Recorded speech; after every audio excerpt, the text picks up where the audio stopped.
이 말씀은 하나님의 말씀입니다. 스펜서 존슨이라고 하는 분이 쓴 우리 문구에도 우리 오르동에 있을 때부터 문구에 책을 내놨었습니다만은 세계적인 베스트셀러라고 그러는데 우리가 모르면 모르는 거잖아요. 선물이라고 하는 책이 있어요. 그 책의 시작은 노인과 소년의 대화로 시작이 됩니다. 한 노인이 어린 소년에게 세상에서 가장 귀한 선물을 갖도록 돕겠다고 얘기를 합니다. 그 소년이 그 선물을 발견하면 평생을 행복하게 살 수 있을 것이라고 하는 이야기를 하면서, 그러나 그 선물은 내 자신이 스스로 발견해야만 한다. 여러분, 근자에 우리가 주고받는 설교의 그 내용들, 제목들이 지난주 같으면 내일을 잉태하라, 내일을 위하여 오늘을 사는 사람,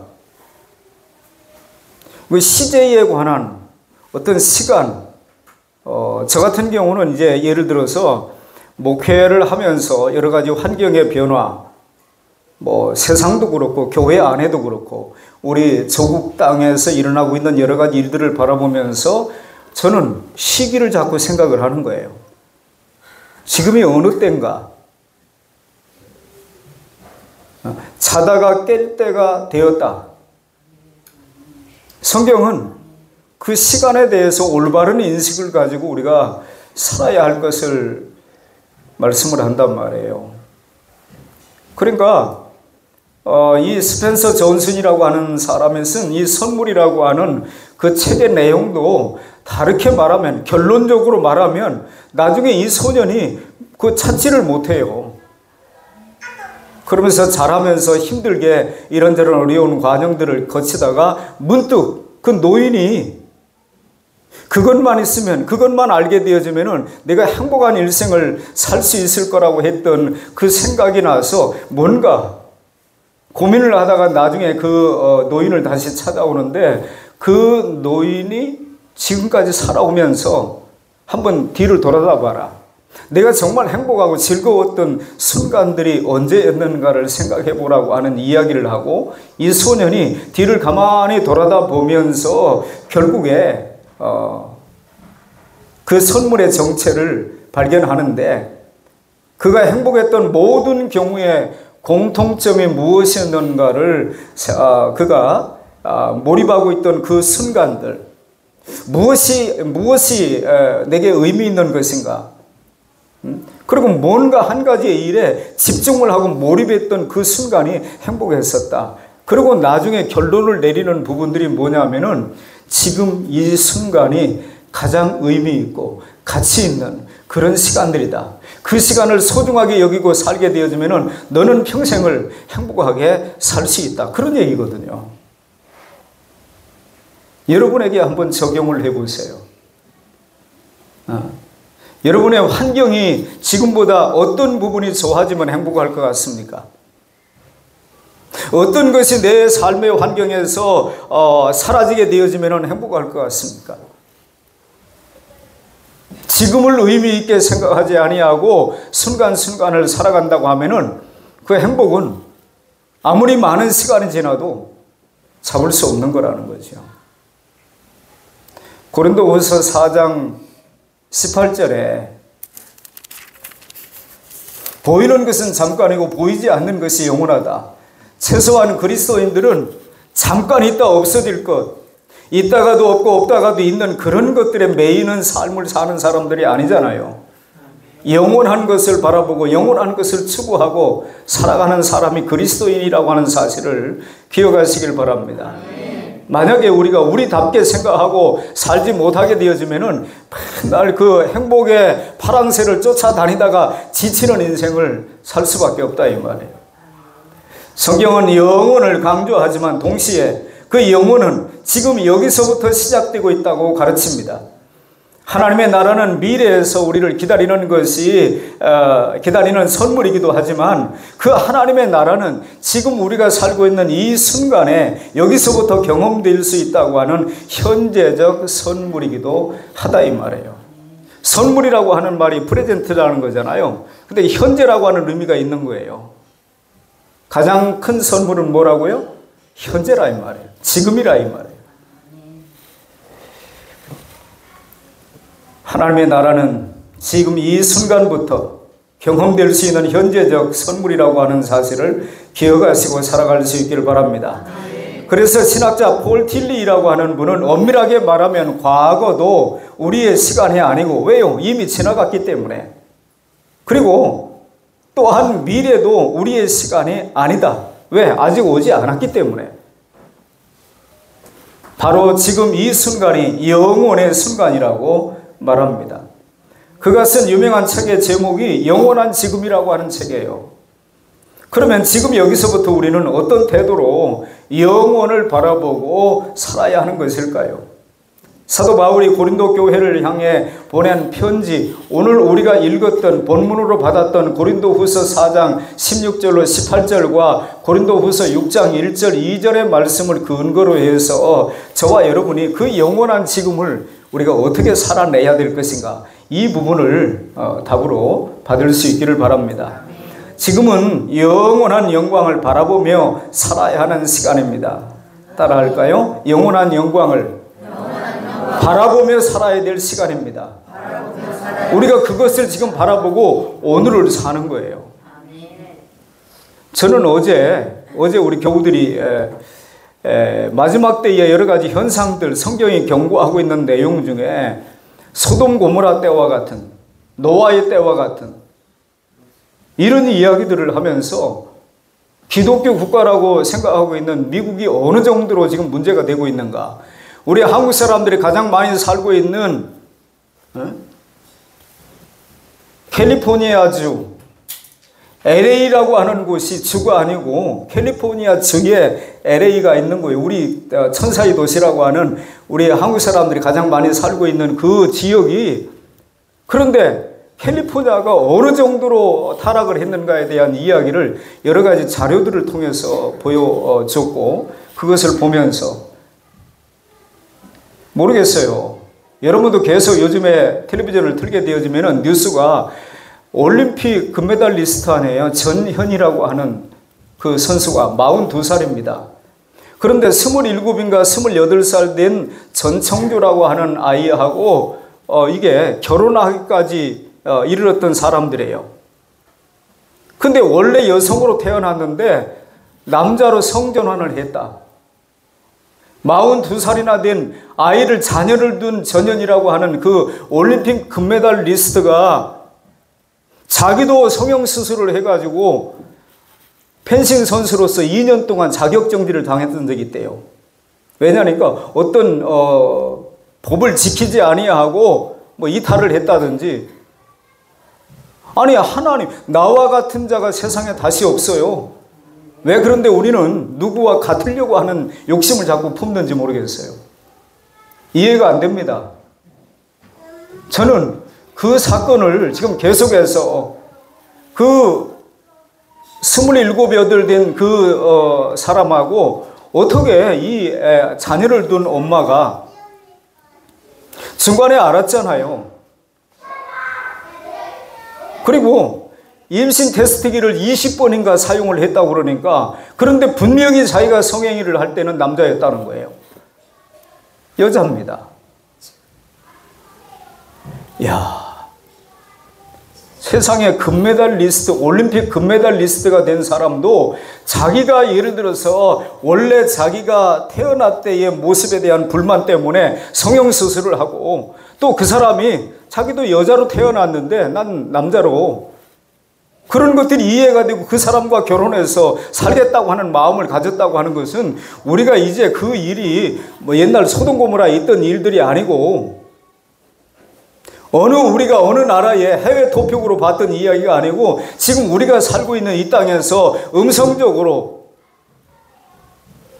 다양한 방법으로 지금 이루어지고 있다고 하는 사실을 생각을 하면서, 여러분, 우리가 어떤 사람의 신앙 간증 이야기를 듣고 나는 어떻게 해서 복을 받았다, 어떻게 해서 병고침을 받았다, 이런 이야기 듣는 게 지금 중요한 게 아니라 너희가 이 시기를 알거니와 이 시대가 지금 어떻게 가고 있는가, 이렇게 가다가 우리도 모르게 어떻게 망가지겠는가, 이런 것들을 감지하지 못하게 되어지면은 우리가 우리끼리 모여가지고 찬송하고 예배하고, 여러분 제도가 바뀌어버리면 우리가 지난번에 3년 동안 경험했잖아요. 모이지 마시오. 이웃을 사랑한다면은 당신들이 모여가지고 코로나 바이러스를 자꾸 전파하게 되어지면은 우리가 사는 게 불안하니까 당신들 모이지 말라고. 거기에 저항 한번 제대로 못하고 그렇게 움직여졌던 수많은 사람들의 모습을 우리가 봤잖아요. 왜요? 이 세상에는 언제나 믿지 아니하는 사람들의 저도적으로 그들이 이끌고 하고 거기에 저항하면서 우리의 신앙을 지키며 살고 있는 모습들을 우리가 성경에서 보는 것이지. 아니, 하나님이 바로 밀어내고 요셉을 그 바로의 자리에 앉히고 다니엘이 벨사살을 느부갓네살을 몰아내고 그 자리에 올라가는 게 아니에요. 계속해서 세상의 임금을 섬기고 그 안에서 하나님, 제가 우리 조국에 대한 소식을 들었는데 성이 회파됐답니다. 재건할 수 있도록, 아닥사스다 왕에게 제가 은총을 입을 수 있도록 하나님 좀 그렇게 사는 거예요. 근데 어떤 편협한 신앙을 가진 사람이 나와가지고 이상한 간증을 자꾸 해가지고 그렇게, 하나님은 전능하신 분이니까 이래야 될 것이다, 이래야 하나님이다, 그런 식으로 우리가 만들어가는 하나님을 자꾸 섬기는 그런 모습들이 너무 많이 일어나고 있기 때문에 저는 위기의식을 느끼는 거예요. 이거 아닌데 성경이 무엇을 말하느냐.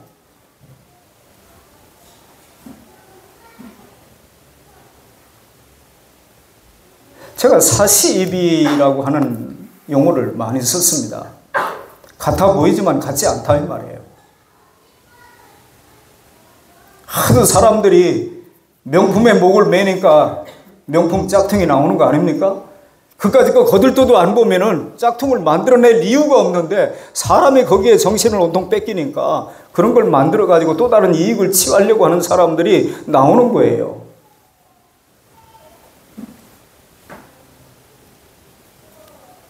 부끄러운 얘기입니다만은 목회자들끼리 모여가지고 어떤 기도회를 한다, 어떤 집회를 하는데 그 전단지 광고에다가 헌금 시간 없음, 그거 왜 써놓는 거죠? 헌금이 그렇게 부담스럽습니까? 헌금하는 시간 없으니까 오라는 겁니까?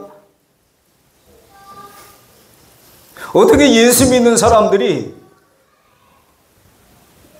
전혀 문제가 되지도 않는 부분에 문제가 되어지고 그런 이야기를 해가지고 그 부분에 불편하게 생각하고 있는 사람들을 자기 편으로 끌어들이는 이상한 짓들을 한다 이 말이에요. 개인적인 신앙이에요. 올바른 것을 가르치면 되는 거예요. 우리는 그렇게 안 한다고 자꾸 광고하는 게 중요한 게 아니고 우리가 우리 식대로 성경대로 우리는 해나가는 게 필요한 것이지, 지금 세상에 되어지고 있는 일들이 불편하니까 우리 그런 거 안 하니까 이곳으로 오시오, 그건 아니라 이 말이에요.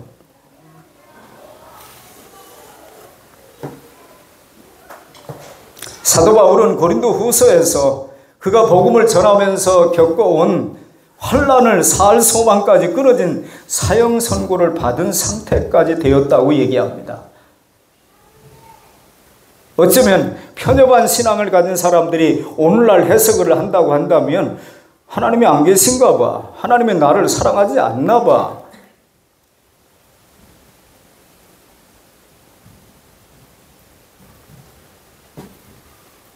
근데 사도 바울이 어떤 사람입니까? 근데 살 소망까지 끊어졌다, 사형 선고를 받은 것과 같은 그런 상태에 그가 놓였다. 그런데 사도 바울이 낙심하지 않는다는 거예요. 자, 16절을 다시 한번 봅니다.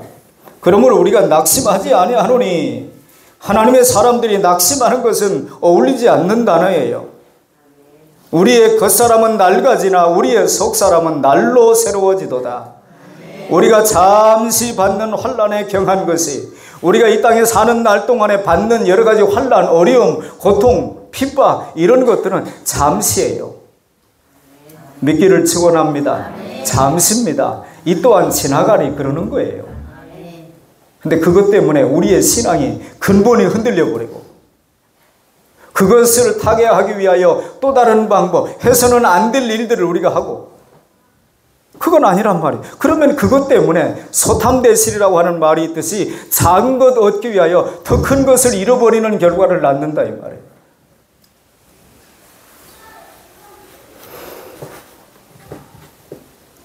사도 바울이 환난의 시간을 무슨 생각을 하면서 그가 극복하고 있는지를 본문에서 우리는 배우게 됩니다. 바울이 낙심하지 아니한다고 말하는 이유가 무엇 때문이었습니까? 우리가 잠시 받는 환난에 경한 것이 지극히 크고 영원한 영광에 증한 것을 우리에게 이루게 함이니.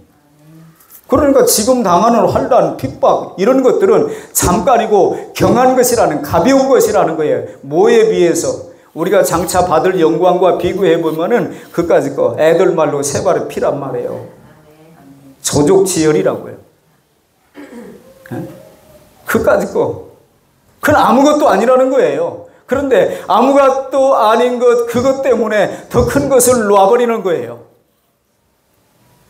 자, 내일을 잉태하기 위해서 오늘 지불해야 될 대가가 있습니다. 내일을 우리가 찬란한 내일을 맞이하기 위해서 오늘 지불해야 될 대가가 있다니까요. 오늘 포기해야 될 게 있고 오늘 내가 값을 치러야 될 부분들이 있는 거예요. 근데 21세기를 살아가는 현대 그리스도인들, 옛날에 비해서 우리가 얼마나 많은 것을 누리고 삽니까? 그럼에도 불구하고 거머리처럼, 잠언서에서 나온 거머리 얘기가 나오죠. 계속해서 점도 욕심을 자꾸 내고. 아니요, 지금 충분히 우리가 그 정도로 옛날같이 그렇게 곤고한 삶을 사는 사람들이 많지 않잖아요. 문제는 또 다른 욕심 때문에 지금 불만이 있는 거지.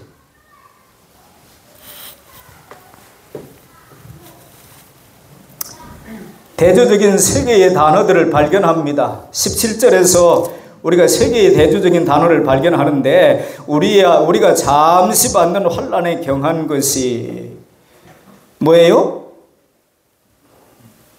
지극히 크고 영원한 영광에 증한 것을 우리에게 이루게 함이니.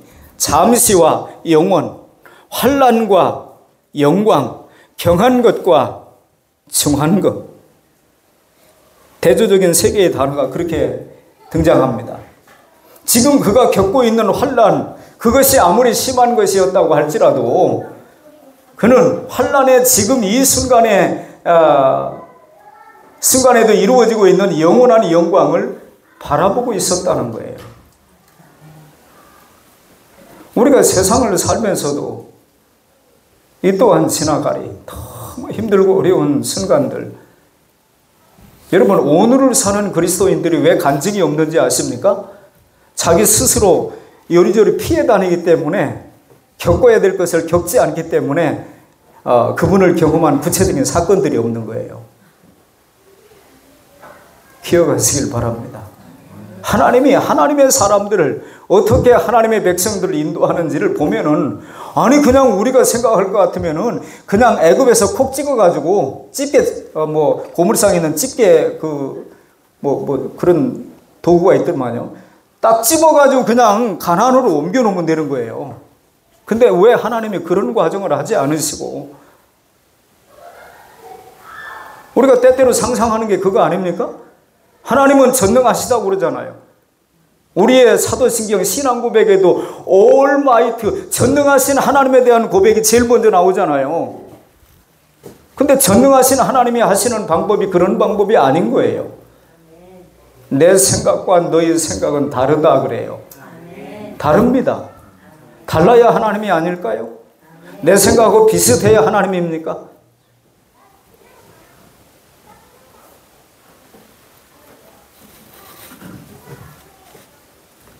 그 영원한 영광은 아직 나타나지 아니한 볼 수 없는 미래에 속한 것이었지만 그전이 여전히 볼 수 없는 그 미래의 영광을 바라보는 거예요. 본문과 동일한 고백을 우리는 로마서 18장 18절에서도 볼 수 있습니다. 현재의 고난은 생각하건대 계산해보건대 현재의 고난은 장차 나타날 영광과 좋게 비교할 수 없다. 고난과 영광은 어떤 연관이 있나요?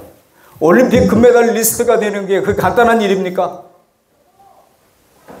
저는 이 남현희 선수의 그 모습을 뉴스를 통해서 보면서 저는 다른 하나님의 음성을 듣는 거예요.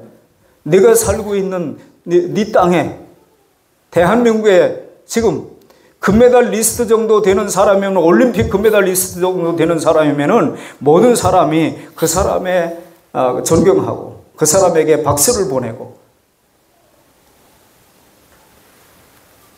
호사다마라고 좋은 일에 막아 낀다고 그 사람이 올림픽 금메달리스트였기 때문에 온갖 악한 것들이 그를 공격하고 달려들고 이용하려고 하는 세력들이 붙어 다니기 시작한 거예요.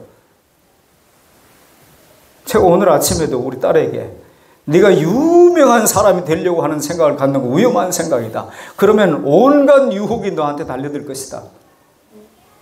전에도 얘기했죠. 박원순 시장이 그냥 계장이면은 그런 유혹을 받을 일이 없어요. 시장 정도 돼서 그가 할 수 있는 권한이 많으니까 거기에 붙어 다니는 사람들이 많은 거예요. 그러니까 왕관의 무게를 견딜 수 있는 능력이 안 되면은, 인격이 안 되면은 그것 때문에 무너진다 이 말이에요.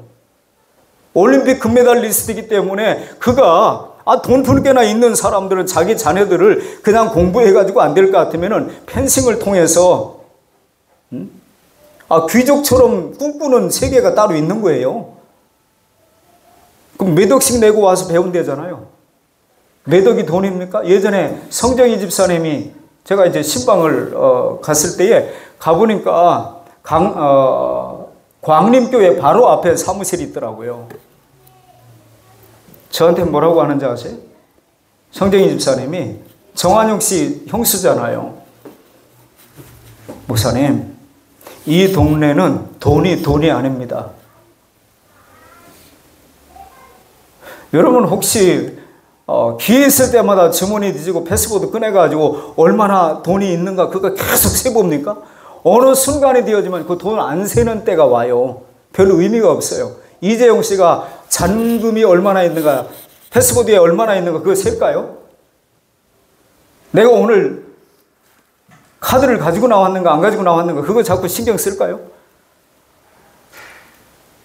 어느 정도 되어지면은 그거 신경 안 쓰고 그냥 살아요. 근데 목사님, 이 동네 사는 사람들, 우리나라에서 강남 3구에 사는 그 강남 3구가 예수 믿는 사람이 제일 많거든요, 서울에.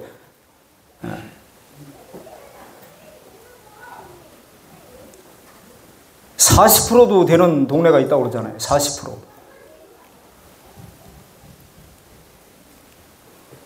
이 동네 사람들은 돈이 아닙니다. 돈 그거 얼마 가지고 연연하지 않는 삶을 산다는 거예요.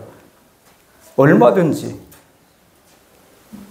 제가 압구정에 갔다가 우리 연합회에서 사무실이 그곳에 있으니까 우리로 얘기하면 자동차 전시장, 자동차 기껏해야 뭐 한 10대 이렇게 놓는 그런 정도의 전시장인데 월세가 몇 천만 원이에요.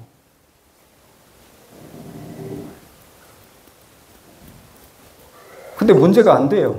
그 정도 봅니까? 벌지요.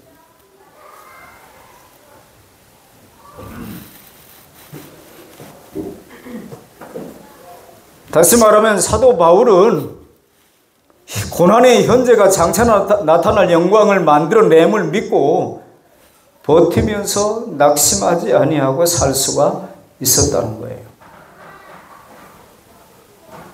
이런 예를 들어볼까요? 여러분, 다이아몬드도 원소기호로 얘기하면 탄소입니다. C입니다. 숯댕이도 C예요. 그런데 다이아몬드가 그렇게 가치 있는 보석이 되기까지는 수많은 과정들이 있었다고 하는 걸 우리가 잊어서는 안 돼요. 제가 여러분에게 다이아몬드 반지 하나씩을 준다고 그러면 여러분들이 굉장히 기뻐하겠지만 숫댕이 하나씩 둔다고 그러면 아예 더럽게 새카매질 텐데. 근데 원소기호는 똑같아요. 원소기호.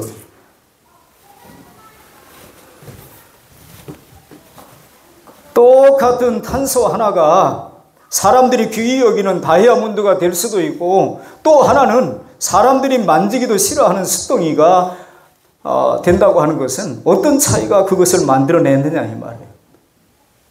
성경에 보면 하늘의 별처럼 빛난다. 다니엘서에 보니까 많은 사람을 옳은 대로 돌아오게 한 자는 하늘의 별처럼 빛난다.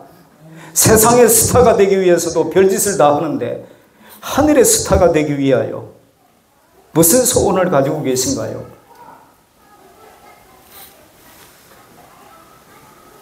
숫덩이 탄소가 저 땅 깊은 곳에서 어마어마한 지열과 어마어마한 지압을 잘 견뎌내고 통과하면 다이아몬드가 되는 거예요. 그런 과정을 거치지 않으면 그냥 쓸데없는 숫덩이 하나로 그냥 취급되는 거예요.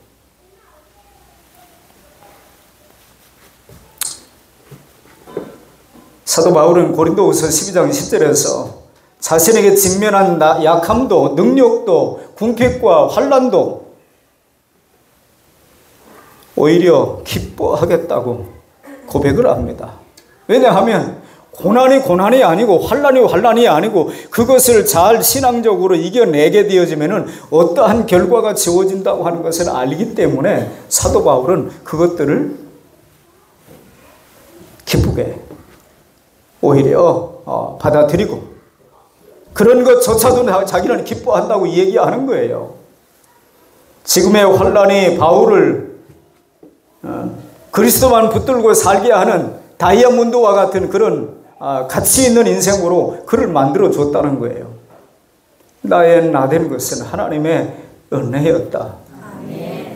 그런데 아무것도 하지 않으면 아무것도 안 돼요. 하나님은 끊임없이 우리에게 뭔가를 해야 할 일들을 말씀하시죠. 제가 산상수훈을 그동안에 여러 차례 안 읽었겠습니까? 근데 새벽 시간에 그 말씀을 마태복음 5장, 6장 읽으면서 지금 7장으로 왔다가 다니엘 기도회 때문에 지금 잠시 쉬고 있는데 계속해서 예수님이 생전에 하셨던 말씀 중에 가장 주옥 같은 교훈이 한 번 딱 설교인데 마태복음 5장, 6장, 7장인데 거기서 제일 많이 등장하는 단어가 하지 말라와 하라예요. 이렇게는 하지 말아라. 신앙생활은 내 방식으로 하는 게 아니고 하나님이 하지 말라고 하는 거 안 하는 것이고 하라고 하는 것 하는 거예요. 그렇게 살 때에 주님이 기대하시는 그런 사람이 된다는 거예요. 자, 운동을 가르치는 코치가, 감독이 계속해서 어떤 동작을 가르칩니다. 계속해서 가르쳐요. 자, 감독이 원하는 방향으로 계속 훈련을 시켜서 그거를 잘 따라오는 자가, 아니 손흥민이 형도, 손흥민은 지금 1년에 연봉 620억을 받잖아요. 왜 그게 가능했다고요? 아버지가 시키는 대로 했다는 거예요. 형은요? 형은 아버지가 시키는 대로 하다가 중간에 나 그렇게는 못해요. 중간에 나간 거예요.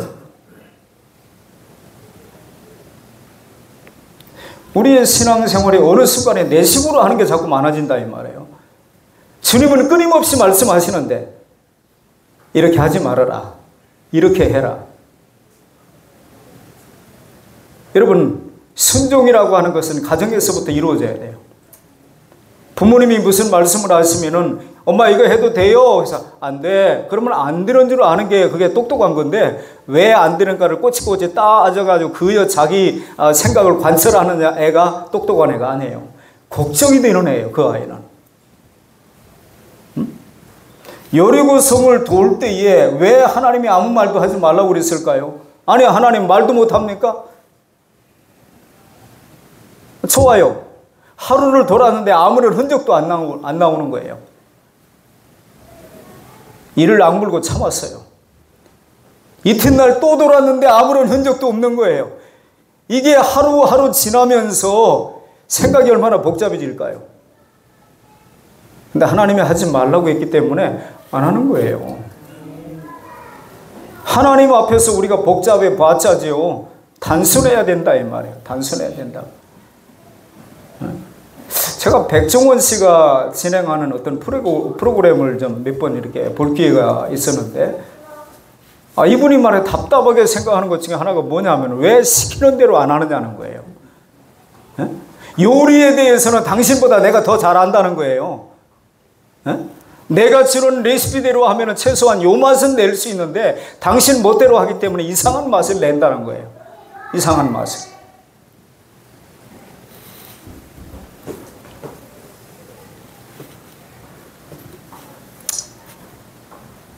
사도 바울은 고린도후서 12장에서 자신의 치유되지 못하고 있었던 육체에 찌르는 가시, 사단의 사자, 육체의 병을 위해서 하나님께 기도했는데 하나님이 내 은혜가 내게 족하다.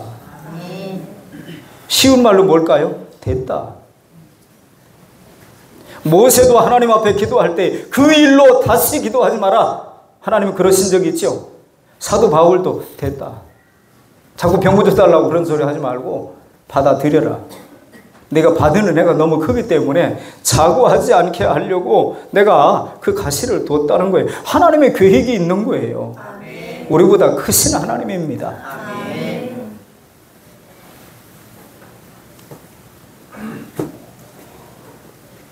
다시 본문으로 돌아와서 고린도후서 6장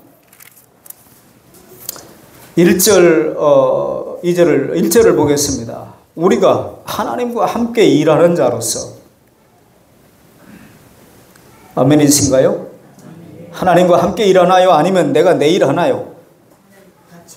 우리가 하나님과 함께 일하는 자로서 너희를 권하노니 하나님의 은혜를 헛되이 받지 말라. 성경에 보니까 부정명령이 상당히 많더라고요. 하지 말라. 신앙생활은 나 하고 싶은 대로 하는 거 아니에요. 교회도 마찬가지입니다. 질서라는 게 있는 거죠. 모든 사람이 자기 하고 싶은 대로 다 하면 교회가 무슨 이상한 단체가 되지 않겠어요?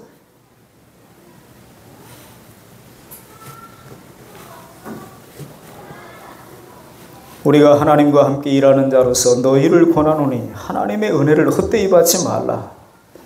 어떤 번역 성경에는 이 대목을 하나님의 은혜를 헛되게 만들지 말라 이렇게 되어 있어요. 우리가 그럴 수 있다 이거죠. 하나님은 우리에게 자유의지를 주셔서 선악을 알게 하는 나무의 열매를 먹지 말라고 그랬지요. 근데 먹지 못하게 그냥 만들어버리면 되는 거 아니에요? 인간이 그런 하나님보다 더 똑똑한 생각을 가끔 갖는다니까요. 하나님, 뭐 속 썩을 거 뭐 있어요? 먹을 마음이 아예 안 생기도록 만들어 놔버리면 되지, 인간을. 근데 하나님의 자유의지를 주셔서 먹을 수도 있고 안 먹을 수도 있도록 만드신 거예요. 근데 하나님의 뜻을 분명히 밝히는 거예요. 먹으면 죽어.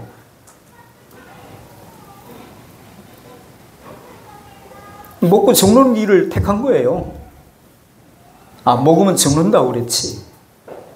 하나님의 판단을 신뢰하시길 바랍니다. 아멘. 하나님이 안 된다 그러면 안 되는 거예요. 우리 괴롭히려고, 우리 힘들게 하려고. 아니에요. 우리한테 유익하지 못한 것은 하지 말라고 그러는 거고, 우리한테 유익한 것은 하기 싫어할지라도 그거 너한테 유익한 거야. 하라고 그러는 거예요. 이미 고난 중에도 하나님의 은혜는 함께하고 있는데 그 은혜를 유익하게 선용할지언정 무익하게 해서는 안 된다는 거예요. 우리가 하나님의 사람이잖아요. 하나님의 자녀잖아요. 하나님의 백성이잖아요. 그럼 우리는 그렇게 하나님의 은혜를 무효화시키는 그런 짓들은 하면 안 되죠. 고난 중에도 우리는 하나님의 은혜를 지속적으로 누릴 수 있어야 하고 그럴 수 있다고 하는 권면의 말씀을 받아들여야 됩니다. 고난의 상황 그 자체는 어쩔 수 없다고 하더라도 고난에 대해서 우리가 어떤 반응을 할 것인가, 그 선택의 몫은 우리에게 주어진 거예요. 그런 상황이 왔는데 막 원망을 할 것인가, 아니면 때려칠 것인가, 아니면 그럼에도 불구하고 하나님, 제가 다 이해할 수 없는 어떤 하나님의 깊은 계획이, 섭리가 그 안에 있는 거죠. 그렇게 바라보고 그 상황을 그대로 받아들일 것인지 내가 결정해야 돼요.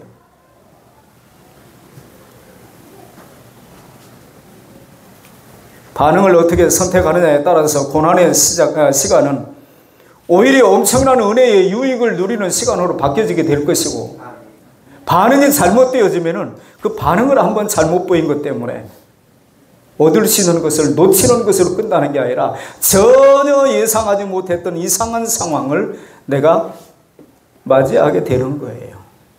그래서 성경은 경고하는 거예요.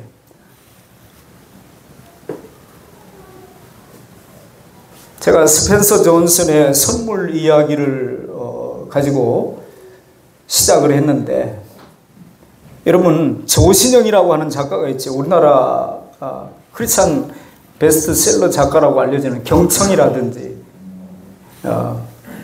근데 그분이 쓴 책 중에 쿠션이라고 하는 책이 있어요. 이야기는 이렇습니다. 이 책의 주인공 한 바로는 모든 일을 바로 처리하기보다는 바로바로 모든 일에 잘 화내고 신경질적인 반응을 보이는 사람입니다. 그 조부의 유산을 상속받기 위해서 문제를 하나둘 풀어가는 과정 속에 조부의 재산보다 더 중요한 것이 있다고 하는, 더 중요한 유산이 따로 있다고 하는 걸 이가 발견하게 됩니다. 그것은 자극과 반응의 틈새에는 언제나 새로운 가능성의 공간이라고 하는 것이 있다고 하는 사실을 발견하는 거예요. 반응, 리스판스. 우리가 어떻게 반응하느냐에 해서 전혀 결과가 달라질 수 있다니까요. 하나님이 하시는 말씀을, 자, 우리가 소돔 고모라에 대한 이야기를 어제 영상으로 이렇게, 미국이 어느 정도로 지금 기독교 국가가 망가졌는가, 우리도 마찬가지 아닙니까? 우리도 모르겠어요. 지금 세상에 여러 가지 되어지고 있는 일들이, 믿는 사람들이 믿는 사람 다움을 보이지 않기 때문에 망가지고 있는 부분들이 상당히 많이 있거든요. 잘 인식을 못해요. 나는 그렇게 안 하고 있으니까 아무 상관없을 거라고 생각을 하는데 그렇지 않다 이 말이죠. 아니, 자식을 둔 42살이 된 여인이 남자인지 여자인지 구분도 못하고, 그리고 나중에 무슨 테스트기로 테스트해가지고 임신을 했는가 안 했는가만 살펴보고, 말이 안 되는 이야기를 우리는 듣고 있다 이 말이에요. 그런데도 불구하고 나하고는 관계없는 일, 나는 뭐 평생 그런 일이 없고, 그런 것들을 통해서 우리가 어느 정도로 가나안 땅을 하나님이 왜 이스라엘 백성들에게 줬지요? 피에로라고 하는 팔레스타인 해방기구, 그 사람들이 원래 거기 주인이에요. 어느 날 갑자기 히브리 민족이 와가지고 하나님이 이 땅을 우리에게 주셨다는 거예요. 말도 안 되는 소리죠. 왜 그렇지요? 제약이 관영하기 때문에 하나님이 그 땅을 히브리 민족에게 주기로 약속한 거예요. 만물의 주인은 누구라고요? 하나님이시죠. 그러니까 세상 논리로 보면 지금 이스라엘이 못된 짓 하는 거예요. 원래 진화 땅도 아니면서. 근데 그것도 기독교인들도 그 시각으로 바라보고, 너무해. 요번에 뭐 애가 몇 명이 죽었고, 뭐가 어떻게 됐고, 병원이 뭐 파괴가 되고, 뭐, 그러면서 이스라엘 나쁜 놈들. 이렇게 생각하는 거예요. 그러니까 관점이 다르면 전혀 다른 해석을 하고, 다른 결과를 보게 되는 거죠. 자극과 반응의 틈새 공간을 인간의 몸이 닿는 모든 부분에 완충 물질로 보는 거예요. 쿠션이라고 보는 거예요. 이 영혼의 구원은 고난 중에도 함께하는 하나님의 은혜의 품성, 온유의 품성이었다고 보는 거예요. 그가 유산 상속의 과정에서 풀어낸 숙제는 다음과 같은 공식으로 풀어냅니다. 반응, 능력, 그리고 자유, response, ability, liberty. 그러니까 반응하는 인생이 능력을 좌우한다는 거예요. 어떻게 반응하느냐가. 기도합시다 그러는데 뭐 기도할 제목이 있나 내가? 기도할 일이 있나? 그렇게 반응할 수도 있고 그래 기도해야 되는데. 제가 어제 집에 가가지고는 저는 조혜연 그 집사님의 간증을 어제 하더만요. 듣는데 딸 6인가 7인가 낳고 그리고 8째가 아들인 거예요. 근데 이 조혜연 집사 한 사람이 온 가족을 다 구원시켜버린 거예요. 어떻게 해요? 그러기까지는 이성미라고 하는 그 선배가 명단을 적어놓고 막 몇백 명을 적어놓고 매일같이 기도한다는 거예요. 몇백 명을. 자기가 지금은 그 일을 하고 있는 거예요. 그래가면서 성경을 모르기 때문에 바로 예수 못 믿는다는 거예요. 교회만 다니지. 상관없는. 제가 그분의 그 유튜브를 통해서 엄마를 앉혀놓고 성경 공부하는 거, 자기 딸들, 아들, 딸 앉혀놓고 성경 공부하는 거, 자기 남동생 앉혀놓고 공부하는 거, 그런 프로그램을 수없이 봤어요. 신학대학원 박사과정을 마쳤다고 그래요. 대단해요, 대단해. 남녀호랭경교를 그렇게 열심히 하던 사람이거든요. 그런데 그 사람이 예수제인가 되고 나니까 완전히 이 사람 진짜다. 그 생각이 들 정도로. 수많은 아픔들이 있었죠.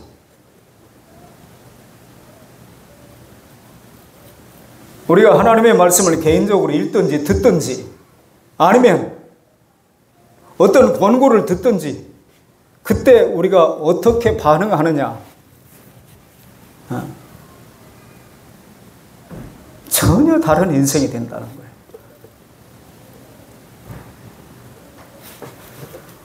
롯의 사위들이 농담으로 여겼다고 하는 이야기가 오늘날 자기 목사가 얘기하는데 농담으로 여겨요.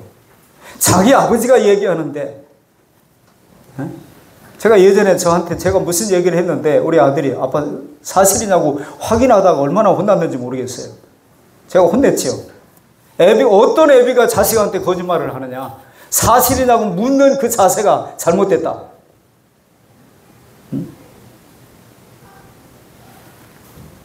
하나님이 하시는 말씀은 아니 어쩌면 말해요. 롯의 장인은 자기 사위를 위해서라기보다는 어찌 보면은 우리식으로 얘기하면은 딸을 사랑하고 아끼는 것만큼 애절해요. 그래서 사위에게 권고하는 거예요. 그런데 농담으로 여겼다네요. 물론 롯이라고 하는 사람이 잘못 산 것에 대한 부분도 물론 있겠습니다만은 그러나 심지어 예수님께서 바리새인들이 말하는 것은 들어라. 행위는 본받지 말고 그 말이 옳으면 누가 말했든지 받아들이는 거예요.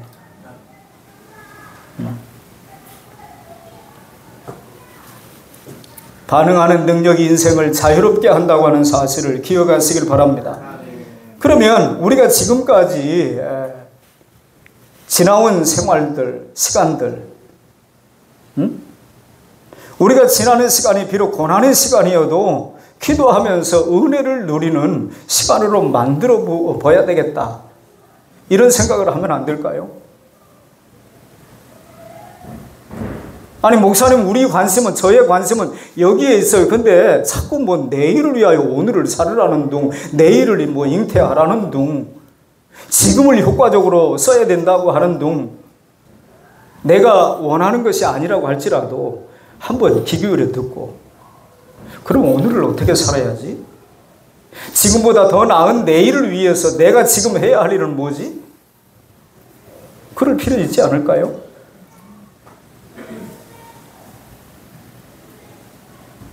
에스겔서에 나오는 그 못된 목자들이 양의 젖이나 짜고 털이나 깎고 고기나 먹으려고 하고, 그런 목자가 아니라고 한다면 내 영혼을 위해서 나 잘되라고, 나 바르게 하나님과의 관계를 맺어주려고 그러는 것이라고 한다면 받아들이는 거지.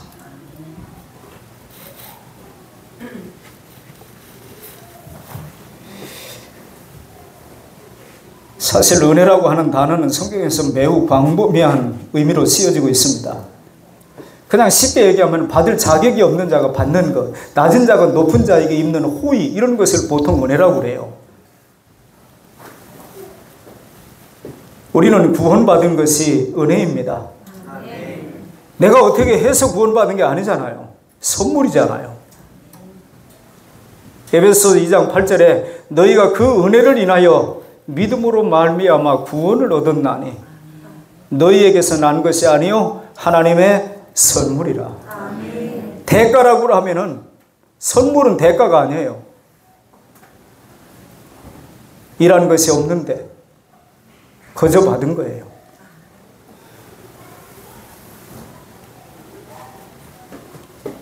인생의 고난의 골짜기를 잘 통과할 수 있었던 것, 지금까지 살아오면서 그냥 아무 일 없이 순탄했나요?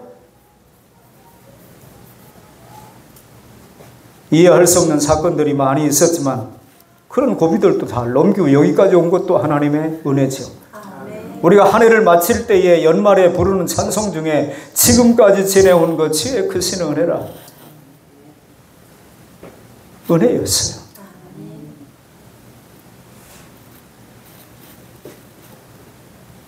우리가 허무한 인생의 광야에서 이런 보람을 누리며 좀 미력한 부분들은 있지만 하나님의 일들을 수종들며 살아간다. 때때로 이 일이 하나님이 기뻐하실 거야. 이건 우리가 해야 할 일이야. 좀 서툴지만 그 일들을 우리가 때때로 하려고 하잖아요. 그런 마음을 주신 것, 그것도 하나님의 은혜라고 생각을 하고, 어제 4분이 나왔다고 그랬죠. 이 일을 하려고 계획을 하고 준비를 하고 하는 사람들의 마음은 좀 남달라요. 이미 하나님께로부터 받은 사랑과 은혜를 나름대로 알고 있는 거잖아요. 그러니까 그 일들에 대한 어떤 가치를 생각을 하고 뭔가 해보는 거죠. 행복한 고민. 교회 나오겠다고 하는 의사를 밝혔는데 당장에 얼른 떠오르는 생각이 누가 통역을 하지? 야, 우리가 준비 안 된 게 너무 많구나. 해야 할 일들이 많구나.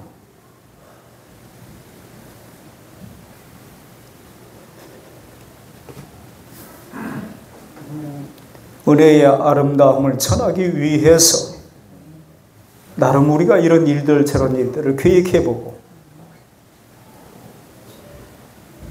익숙하지는 않지만 주변에 있는 사람들에게 젖도지라도 한 잔 건네보고 있음이더라고.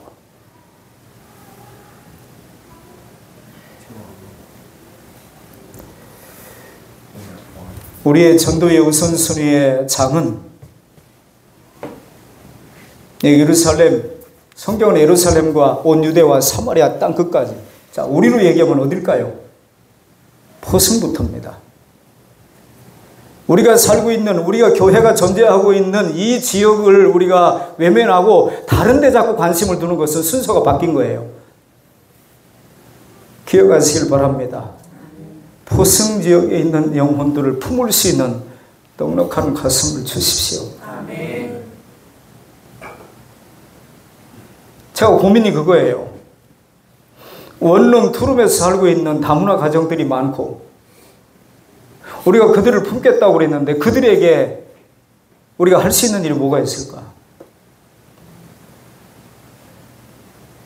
국제학교를 하니까 와서 양질의 교육을 받으라고 어려운 일이에요. 고민이 많아요.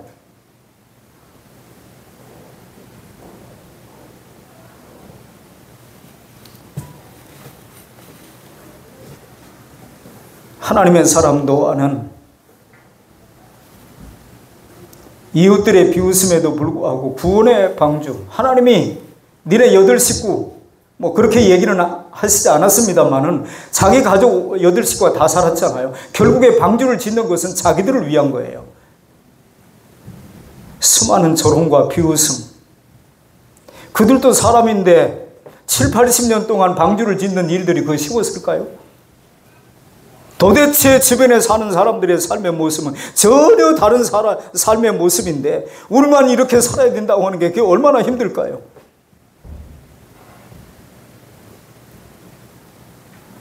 기억하시길 바랍니다. 우리가 이곳의 교회를 세우고 이곳에서 사역을 하는 한 우리의 최대 관심사는 토성 지역에 있는 영혼들이에요.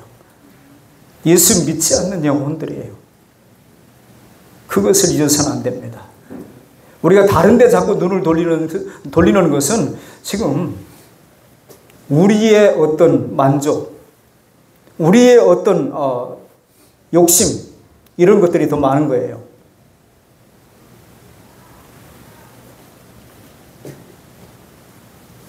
노아는 하나님의 구원 계획을 이루는 일에 기꺼이 하루하루를 바쳐 순종했습니다.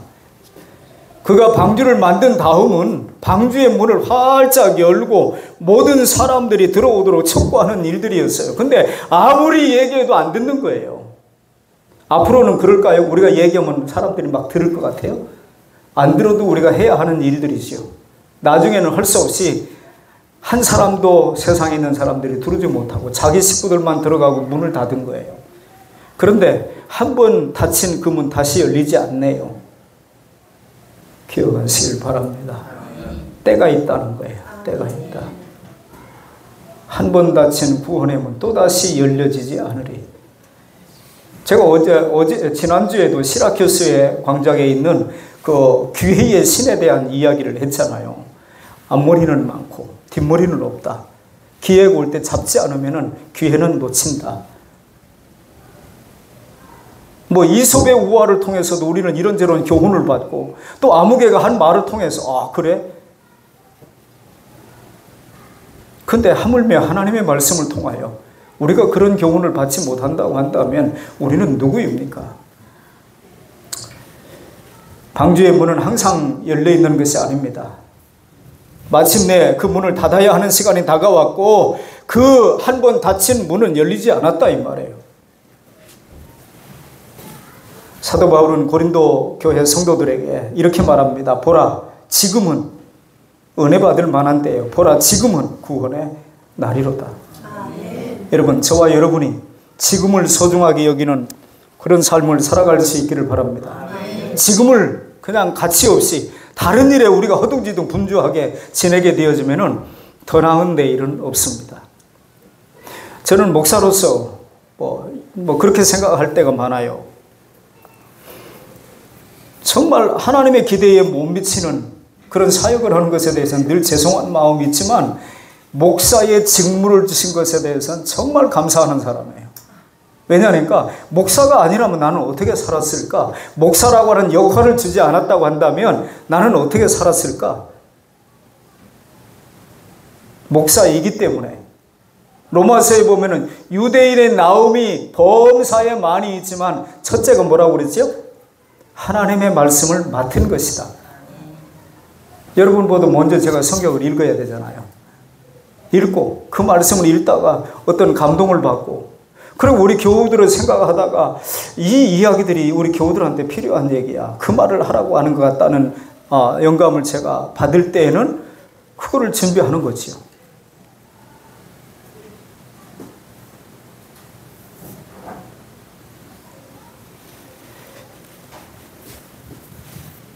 추수의 계절. 근데 그동안 농사지었던 것들을 거두어들이는 계절이 가을 아닙니까? 그동안에 농부들이 수고해 보란듯이 당신의 고생이 헛되지 않았다고, 수고가 헛되지 않았다고 많은 열매를 맺고 있는 그 오곡백화들.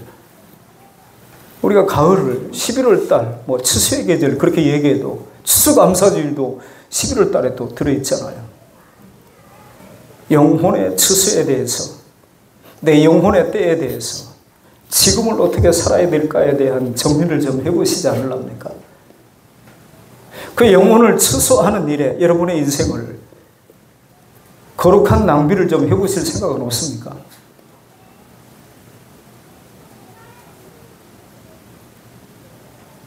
지금에 대한 올바른 해석이 없고 지금 내게 주어진 상황에 대해서 받아들이는 이 쿠션이라고 하는 내용을 통해서 제가 말씀드렸듯이 어떻게 반응하느냐에 따라서 전혀 우리의 인생은 달라질 터인데, 다른 사람이 얘기해도 들어야 할 석시, 롯의 사위들이 장인이 하는 얘기도 농담으로 여겼다. 하나님이 하시는 말씀도 먹는 날엔 죽는다고 그랬는데 먹고 죽었다 이 말이야. 인류가 죄인되는 일들을 만들어냈다 이 말이야. 우리의 반응이 어떤 반응인지, 지금을 어떻게 살아야 되는지. 영원히 오늘은 아니잖아요. 다시 오지 않습니다. 지금을 효과적으로 바르게 사는 삶의 자세, 주어진 환경에 대한 우리가 올바른 반응, 이런 것들이 주어지지 않게 되어지면 우리의 인생은 나 하고 싶은 거 하다가 끝나는 인생이 될 수 있어요. 마음에 새기시고 영원을 준비하는 순종의 발걸음들이 되어질 수 있기를 주님의 이름으로 축원합니다. 축원합니다. 기도합니다. 하나님 아버지, 은혜를 감사합니다.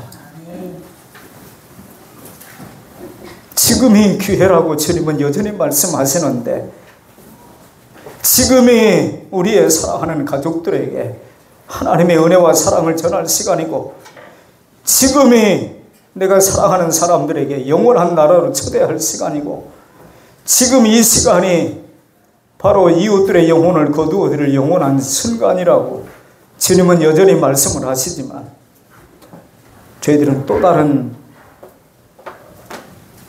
이유를 들고 오늘을, 지금을 흘려보내는 안타까운 일들이 많습니다. 살아계신 하나님 아버지,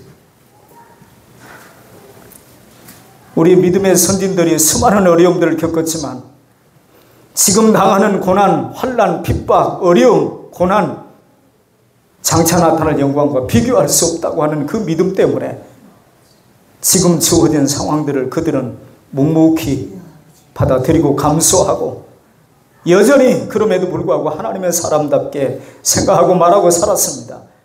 그것이 영광스러운 그들의 장래를 만들어 주었던 것입니다. 사도 바울도 나의 나된 것은 하나님의 은혜였다고, 결국에 하나님께서 저희들에게 주시고자 하는 그 은혜의 놀라운 선물 때문에 저희들에게 여전히 당부하시는 그 말씀들을 마음에 새기는 자들이 되게 하시고, 그 말씀을 따라 살아가는 오늘이 되게 하셔서 영혼을 준비하고 내일을 준비하고 살아가는 복된 인생들이 다 되어질 수 있도록 은혜를 베풀어 주시옵소서. 예수님의 이름으로 기도하옵나이다. 아멘.